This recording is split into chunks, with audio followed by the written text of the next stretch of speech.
welcome back to the Sad Fan, where we talk about the good, the bad, and everything that made you sad from the previous week.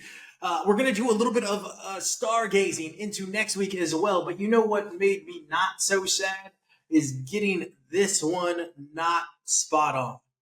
So I thought Dabo Swinney was going to be the next big name let go. And who knows, maybe Clemson will never let Dabo go. Maybe Dabo has built up enough clout and maybe he will be there forever. And they're content with just being mediocre for the rest of their existence. I'm going to rail again against these coaches having $50 million, $30 million, $40 million, $100 million buyouts.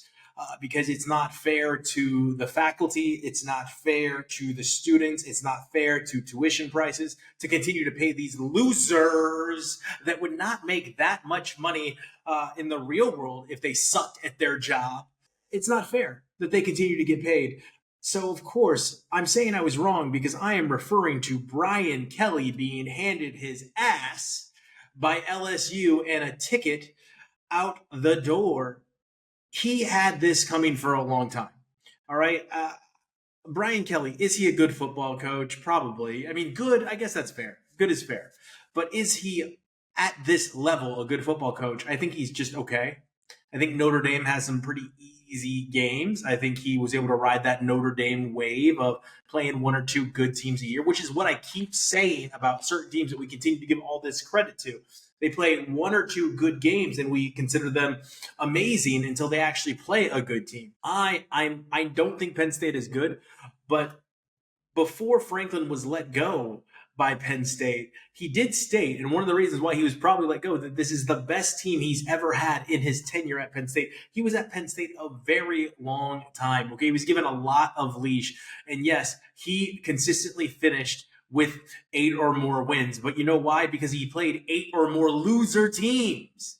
He lost to every good team. Look at his record. So again, stop defending people like this that can't rise to the occasion because you don't pay them millions and millions of dollars to beat the teams they're supposed to beat. You pay them millions and millions of dollars to beat the teams that you need someone like that you pay someone that kind of money to beat.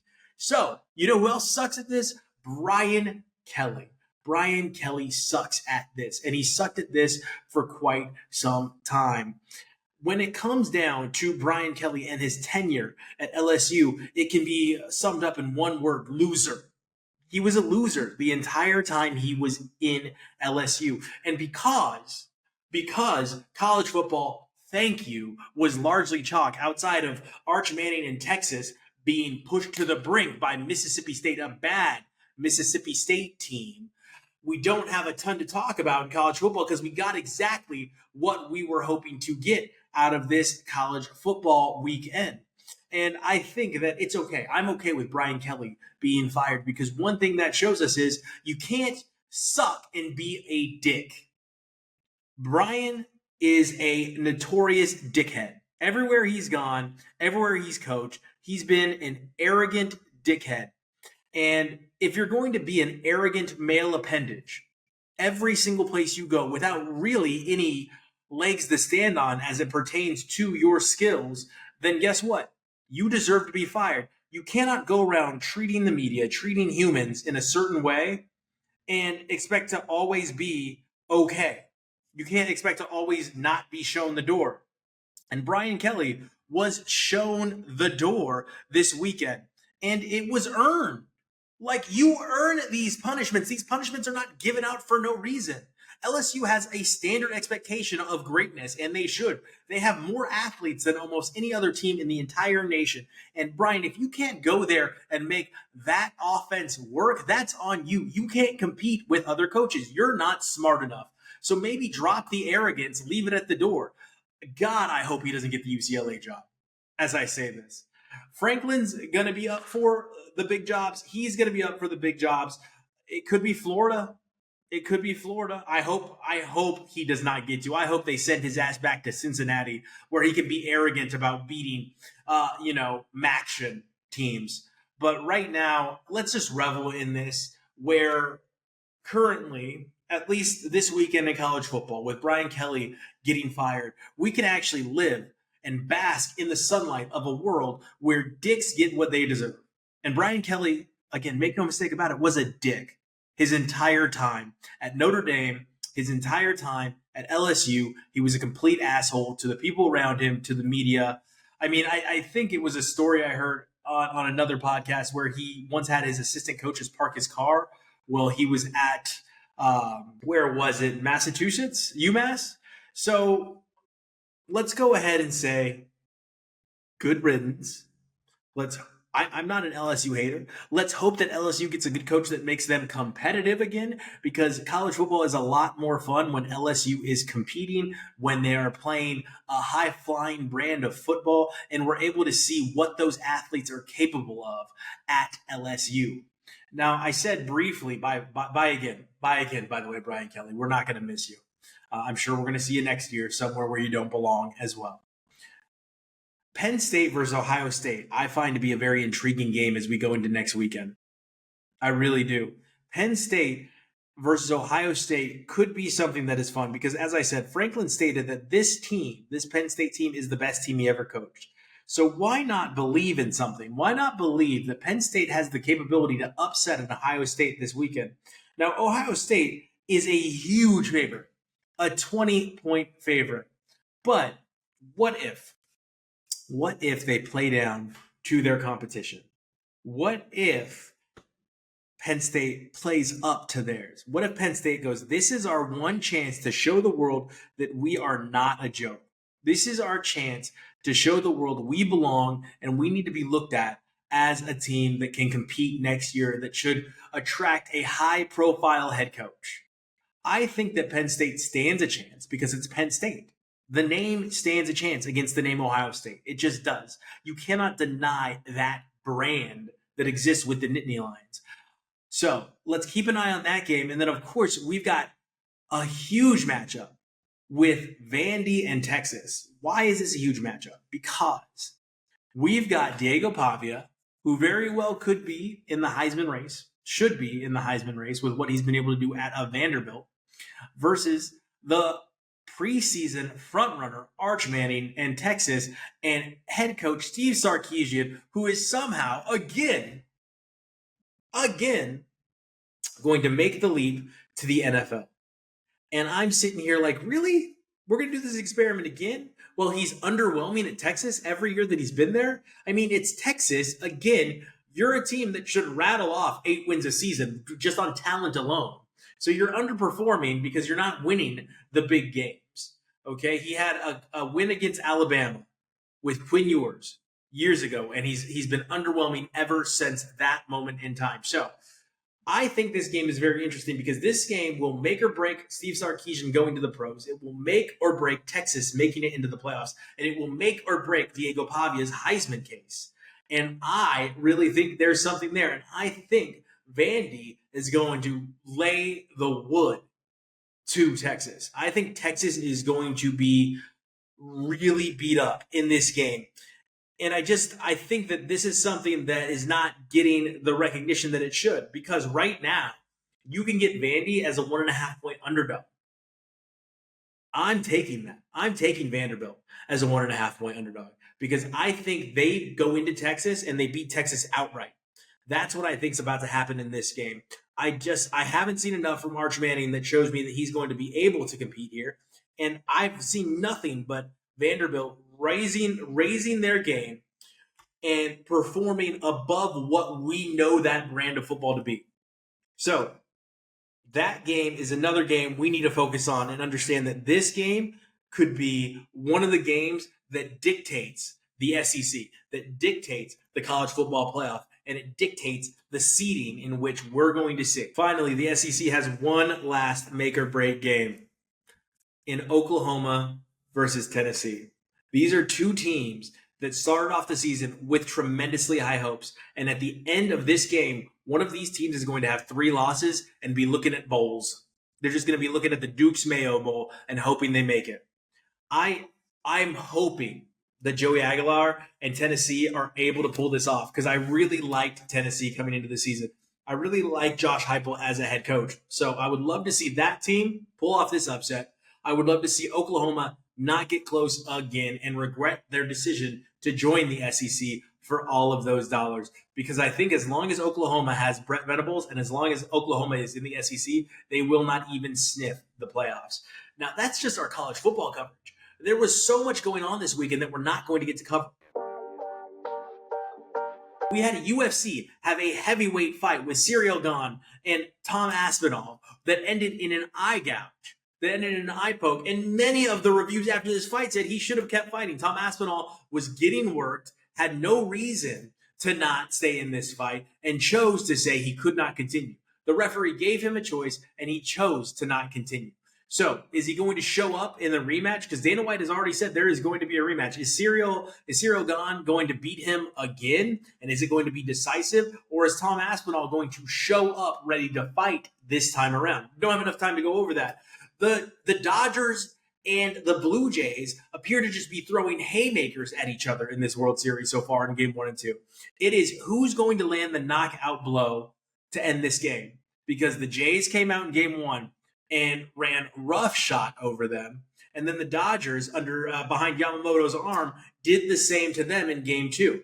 We're not going to have time to go over that. We just need to recognize that it's happening. We're having a sports equinox right now because we also had the crowd go wild for Shohei Ohtani putting on the show of a lifetime to push his team into this World Series. Because he had one of the best baseball games a baseball player will ever have. And this is also, well, he's having amazing games pitching in the playoffs.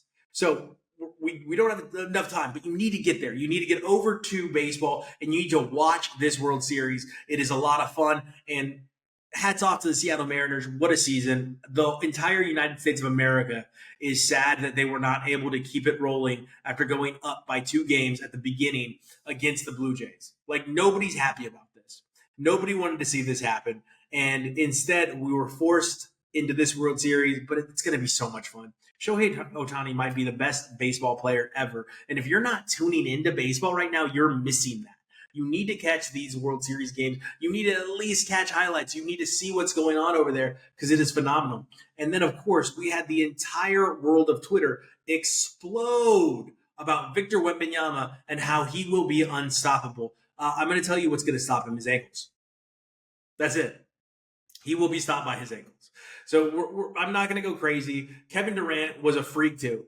Kevin Durant is 7 feet tall, can hit the three, can dribble. He's got handles. He can play everywhere. And he has won 2 championships, both with the Golden State Warriors, who won one before him and then won one after him. Sorry, the Golden State Unks. So let's leave it to see, please. Let's wait on Wembanyama and being the best player ever, because there's a strong chance that he just exists in this league as a freak athlete. Because, yeah, it was phenomenal, Game 1. But it's an 82-game season, and the one thing I have seen is tall players typically don't hold up against injury throughout an 82-game season. And he is a giant player, and you can see it out there. It's going to be tough for him. It's going to be really tough for him. We had Cooper Flagg put up his signature rookie performance probably.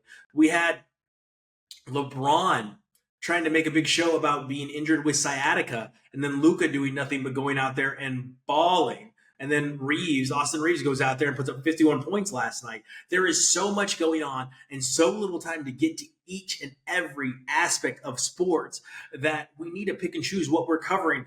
But I'm going to highlight all of these things because you need to see what's going on. It is a phenomenal time in sports. It is a phenomenal time to be a fan. And just wait until June rolls around. And then we've got the FIFA World Cup in the United States of America, Mexico, and Canada. But until then, we've got the NFL to keep us whole. So really, the NFL was also chalk this week. The only game, which was crazy to me, the only game where something absolutely insane happened was the Jets-Bengals. Really, everything else, we got exactly what we were expecting out of the games this weekend. The Buffalo Bills went in there and destroyed the Carolina Panthers. Actually, I lied to you. I did not expect the Ravens behind Snoop Huntley to destroy the Bears, but that happened. I mean, there were so many teams on bye weeks that you were hoping for some action, and you just didn't get it. You saw Drake May continuing his run in his sophomore season without having a sophomore slump. And you saw Myles Garrett continue to lead the league in sacks by racking up 5 sacks and seeing how, unfortunately, inconsequential that can be if the other 21 players on your team can't do anything. All right, I'm not mad at Dylan Gabriel, but really, who does he have to throw to? And we're starting to see that the Browns have something similar to what the Jaguars have, and that is, can they catch the ball? Can they make a play when it matters? Because right now, Myles Garrett is balling out. Outside of all of these games, we had one standout game. The Jets got their first win of the season against Cincinnati, who looked like this game was over, but somehow that Cincinnati defense did what that Cincinnati defense has done the last couple years and let them creep back into the game. Because outside of winning the game on the final drive, Joe Flacco did absolutely everything he could. That offense did absolutely everything it could. Brown had his absolute best game of the year against the New York Jets, and they still lost because that defense is so full of holes, it might as well be Swiss cheese. Sorry, that was corny, but I couldn't help myself. That defense is so bad in Cincinnati that even with Joe Burrow coming back, that has to be addressed because honestly, they're not going to go anywhere, especially behind a Joe Flacco game like that, not getting a win. You can't hope for anything else. You're putting yourself behind the 8 ball already. That's a game you need to win against a winless team if you're going to crawl your way into the playoffs. And teams keep giving you a chance. Pittsburgh got it handed to them in a game against Aaron Rodgers' old team. And I told you, stand by, Pittsburgh. I told you Aaron Rodgers is the one that's going to save you. I also told you last week, they're in a bad division. They have no business losing in this division. They're not going to do anything in the playoffs. But that team should have walked into the playoffs, and they can't win. As we saw, they're not going to be any good teams. They're just not. That defense, just as they wear those uniforms, we are tricked. We are hypnotized by those uniforms, by those colors, into thinking that that team has a great defense, just like we would be with the Baltimore Ravens, just like we have been with the Baltimore Ravens. But they absolutely do not. They are not the defenses we remember on those teams. And we saw that last night as Jordan Love sliced them up and gave his team the win. The Packers need to start performing like this week in and week out. So if the Steelers are losing, the Browns are the Browns, okay? And the Ravens, they got a big win against the Bears, but they're still terrible this season. Nobody wants to win this division. Nobody does. Cincinnati, you need to beat the winless Jets if you're going to be the team that comes out of this division. If you're going to last long enough to get Joe Burrow back, that is a game you absolutely have to have. There is no excuse for that performance. There is no excuse for letting the New York Jets, who have been unable to do anything all year long, come in and put up 39 points against your defense. It's unreal. It's unreasonable. Now I have to hear about Justin Fields again, the running back who also plays quarterback. That's unfair to me. That's unfair to all the fans. We know he ain't got it. We know. But every once in a while, a terrible team allows him to put up a crazy performance, and all of a sudden he's back in the conversation. Stop it. He is not good. We know he's not good at the quarterback position. He's an amazing athlete, but he is not good playing that role. And he never has been since he got into the league. Finally, the Dallas Cowboys. That's the last team we're going to talk about this week. The Dallas Cowboys. What kind of sad excuse for a performance was that against the Denver Broncos? What is going on there? It should have been. I would have taken the over in that game, but not even the offense showed up. What is going on in Dallas? Dallas is the most perplexing team out there. That offense has literally weapons at every single level. That offense should be insane, but their quarterback is Dak Prescott. Shit, I forgot. Their quarterback is still Dak Prescott. And as long as your quarterback is Dak Prescott, you are destined for a little town I like to call mediocrity, Dallas. And that's where you have lived in the entire this entire century. You have lived in mediocrity. You have not been America's team. You have not been the Dallas Cowboys. And that's where Dallas is going to continue to live until they figure this out. That team, as long as Dak Prescott is your quarterback, you have Derek Carr, which is what the Raiders had. But your reputation should be a little bit better than the Raiders. It's not. The Raiders have actually been to a Super Bowl in this century. They've been terrible every other season, but are we really going to hang our hat on being able to hit 500 every year? and never do anything? I sure hope not. Especially if you're the Dallas Cowboys and you are the most valuable sports franchise in all the land. There should be so much more that goes into putting that star on the side of your helmet. But sadly, there doesn't appear to be. It looks like you guys are just running on hope and mediocrity down in Dallas. Tonight, we have the Washington Commanders against the Kansas City Chiefs. And I hate to say this as a Las Vegas Raiders fan, the Kansas City Chiefs are back. We are going to take the Kansas City Chiefs to win by more than 10 points.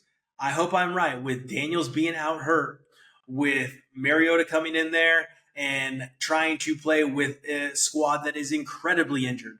The Washington Commanders are incredibly injured. I'm going to take Kansas City to continue to put the world on notice and let them know, hey, we're still the Kansas City Chiefs. We have still been to back Super Bowls, and we still have the best quarterback probably to ever play the game. Go ahead and take Kansas City there and have no fear that they will cover that giant spread of 10.5 points because Washington is just too injured. We are happy, healthy, and alive here at TheSadFan, and we are so stoked that you have joined us for another week of sports coverage and another recap of what has happened and what we think is to come. We will see you next time. Back to the block, I'm scamming. Back in the shop, I'm scamming. Get it off a dummy, I'm scamming. Always get money, I'm scamming.